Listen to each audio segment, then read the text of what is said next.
Վարչապետի գլխավորությամբ հաշմանդամություն ունեցող անձանց հարցերով զբաղվող ազգային հանձնաժողովի նիստին մասնակցել են նաև քաղաքասարակության ներկայացուցիչներ։ Նիկոլ Փաշինյանը նշել է, որ արդեն ավանդաբար ամեն տարի հանդիպում են հաշմանդամություն ունեցող անձանց միջազգային օրվա առիթով։ Մենք նախորդ տարվա ընթացքում կամ ընդհանրապես վերջին տարիներին այս ոլորտում հեղափոխություն չենք արել եւ դա չենք արել երբեմն օբյեկտիվ, երբեմն սուբյեկտիվ պատճառներով եւ բնականաբար այս ֆոնին հարց է առաջանում, թե որն է դեպքում մեր ռազմավարությունը, ինչ պետք է մենք անենք։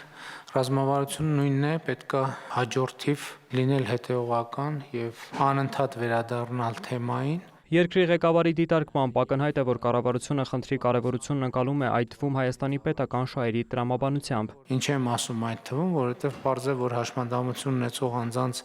խնդիրները մարդու իրավունքների խնդիր է,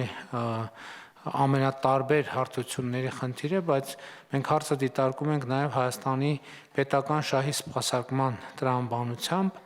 ելնելով այն կանխադրույթից, որ Հայաստանի Հանրապետության պետական շահը Հայաստանի Հանրապետության տնտեսական զարգացումն է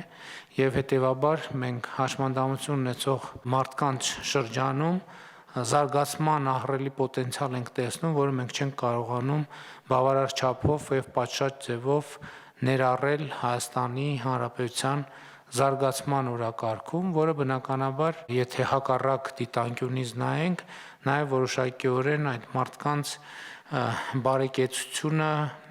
ապրելու բավարար պայմանները ներառումը կապահովի։ Աշխատանքի եւ սոցիալական հարցերի նախարար Արսեն Թորոսյանը ներկայացրել է հաշմանդամություն ունեցող անձանց հիմնահարցերի ոլորտի քաղաքական տեսլականը, ծրագրային նախաձեռնությունները։ Ըստ նրա, նոյեմբերի 1-ի դրությամբ նախկին եւ նոր համակարգերում ներառված է 197,046 հաշմանդամություն ունեցող անձ, այդ թվում 9,356 երեխա։ Նրանցից 24,4%-ը 48,211 անձ, այդ թվում 4,600 երեխա արդեն գնահատված է ֆունկցիոնալության գնահատման համակարգով։ 2024 թվականից ներդրվել է նաև մի կարևոր ծրագիր անձնական օգնականի ծառայությունը, պարոն վարչապետ, եւ ուզում եմ տեղեկացնել, որ այս պահի դրությամբ 204 մեր քաղաքացիներ օգտվում են այդ ծառայությունից եւ մեր պլաններում է դրա ընդլայնումը եւ 26 թվականին եւ հետագայում աճողական կարգով դրա համար կան որոշակի նախապայմաններ, գիտեք, երբ որ անձը պետք է ուսանող լինի կամ սովորի կամ աշխատի եւ սա նաեւ զբաղվածության կոմպոնենտ ունի այս ծրագիրը իր մեջ։ Ընդլայնվում են նաև փոքր խմբային տները, որոնք մեծ հաստատություններից դեպի համայնք անցումային խնամքի ծառայություններն են։ Ներկայում 5 փոքր խմբային տներում 70 հոգեկան առողջության եւ մտավոր խնդիրներով անձինք ստանում են շուրջօրյա խնամք ընտանիքի մոտ պայմաններում, ինչպես վերջերս նաև Գավառի մանկատուն պոակը փոխակերպվեց ընտանեկանին մոտ խնամք տրամադրվող ծառայության։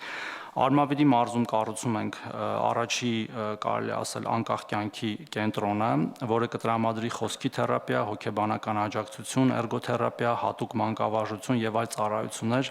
ըստ անհատական կարիքների։ Նախարարի խոսքով 2025 թվականից ամսական տնային խնամքի ծառայություն է մատուցվում հաշմանդամություն ունեցող 170 երեխայի։ Այս ծառայությունները եւս նախատեսվում է ընդլայնել։ Ընդհանուր առմամբ տնային խնամքի ծառայություններից օգտվում է 1325 քաղաքացի, որից 624-ը հաշմանդամություն ունեցող անձինք։ Վերջին 3 տարիներին մեծացել է նաև աջակցող միջոցներին հատկացվող պետական բյուջեն։ Այդ նպատակով 2025 թվականի ծախսերը հասնում են մոտ 2.5 միլիարդ դրամի, իսկ 2026 թվականի համար նախատեսվել է ավելի քան 3 միլիարդ դրամ։ Ամփոփելով հանձնաժողովի նիստի աշխատանքը, երկրի ղեկավարը կարևորել է աշխատաշուկայում հաշմանդամություն ունեցող անձանց ներգրավվածությունը խթանելու անհրաժեշտությունը, ընդգծելով կրթություն ստանալու կարևորությունը։ Փաշինյանի հանձնարարությամբ խնդիրների ու հարցերի լուծման ուղղությամբ արդյունավետ աշխատանքի նպատակով կստեղծվի միջգերատեսչական հանձնաժողով, որում կընդգրկվեն նաև քաղաքասարակության ներկայացուցիչներ։ Վոլոդիա Մուշեղյան, լուրեր։